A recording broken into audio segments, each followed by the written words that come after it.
A town hall meeting is happening right now on the MU campus for students, faculty, and staff to discuss a racist incident that happened overnight.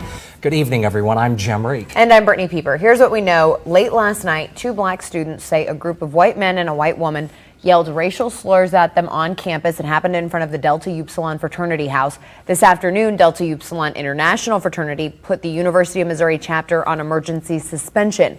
Right now, a town hall meeting is underway for students, staff, and faculty. That's where KOMU8's Laura Barczewski is now. Today, several Legion of Black Legion members sent out a statement saying they were racially harassed late last night. We reached out to MUPD about the incident, but have not heard back yet or received an official police report. All this less than a year after last year's protests. Emotions are high on the University of Missouri campus right now after students said they were racially harassed late Tuesday night. Before we received an official statement from the Legion of Black Collegians, it sent out a tweet last night assuring the community that everyone was physically safe. Today, the LBC released a statement describing what happened, saying a group of white males and females walked past members of the Legion's Activities Committee, with one of the females yelling a racial slur. Other Legion members joined the two students out of safety concerns, and MU police approached them to see what was going on. This apparently happened near the Delta Upsilon fraternity. At that point, according to the LBC statement, some Delta Upsilon members started shouting other racial slurs and obscenities while recording what was happening. The LBC statement claims MU police then tried to restrain the Legion members instead of the alleged harassers, with one officer apparently using excessive verbal force with his hand on his gun.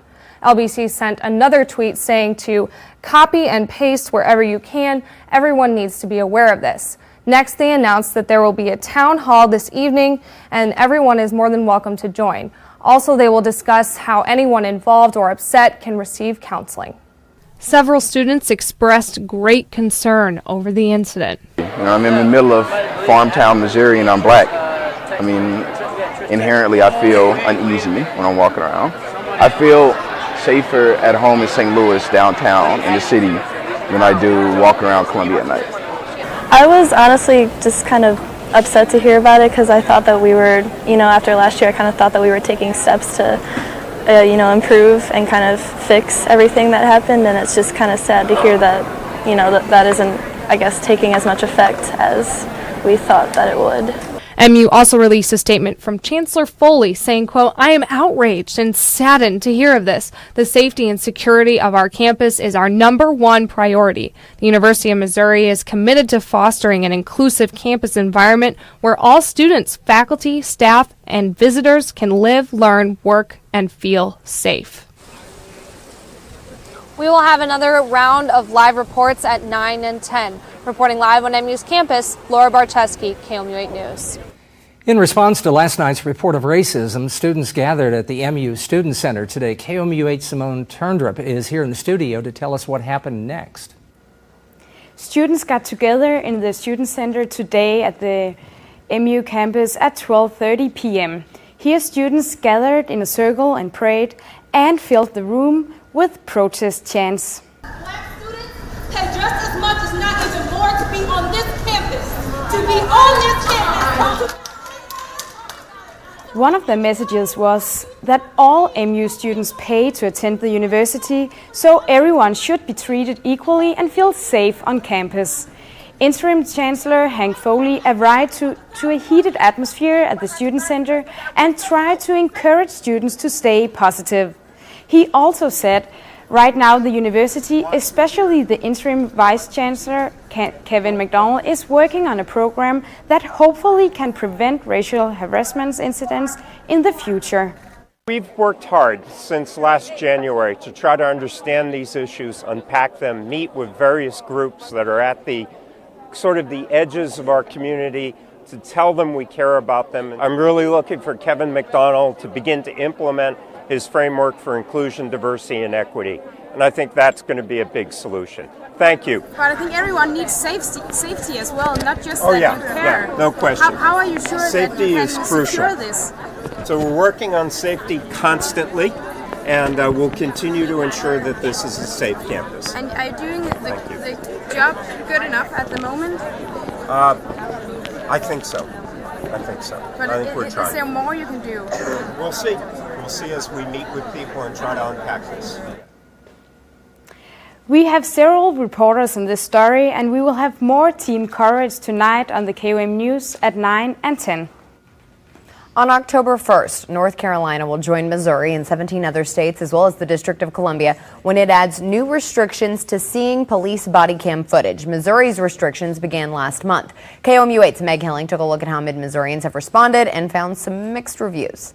For Chief Steve Myers of the Fulton Police Department, the new legislation has been more than useful. Before there was quite a gray area there, and some departments were doing it one way and some departments were doing it another way. The new law means that mobile video recordings and investigative reports from public locations are closed records until the investigation becomes inactive, and that anyone not directly involved in the case will have to file an action with the courts for disclosure of the footage, leaving the job up to the courts to decide.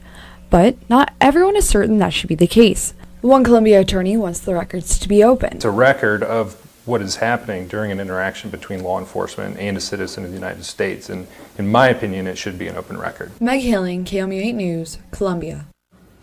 When an action is filed, the courts will take considerations such as the benefit to the individual or the public under review. The June 2000 Randolph County jailbreak is back in the news. In that jailbreak, 2 guards were killed. Today, before the Missouri Supreme Court, the defense attorney for Michael Tysius raised questions that his client's second trial was flawed, specifically a boot shank and 2 prison guards. After Tysius was convicted for the jailbreak, he ended up with a cellmate who he thought was dangerous. In an attempt to get off death row in a second trial, he was painted as a dangerous inmate himself. Now the Supreme Court needs to decide his fate as a death row inmate. It felt like a perfect fall day out there. Let's check in with Kenton to get a look at your forecast. All right, Brittany, thank you very much. It was very seasonal today with high temperatures right around 70 degrees, and now we're down into the lower 60s already. 63 in Columbia, 66 at Jefferson City, and 61 for Paris all the way down to Fulton, and 62 over inland. Winds have been a bit breezy today, actually about 10 to 15 miles an hour all day long.